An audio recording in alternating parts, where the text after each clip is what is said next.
ஆடும் காலம் எல்லாம் போனதம்மா. எல்லோர்க்கும் யாவும் உண்டு என்றாகும் காலம் இன்று நேராக கண்ணில் வந்து தோன்றுதம்மா.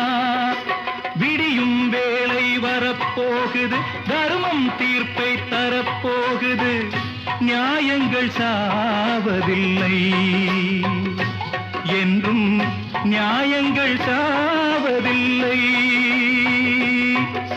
நாளை உலகை ஆள வேண்டும் உழைக்கும் கரங்களே, உழைக்கும் கரங்களே.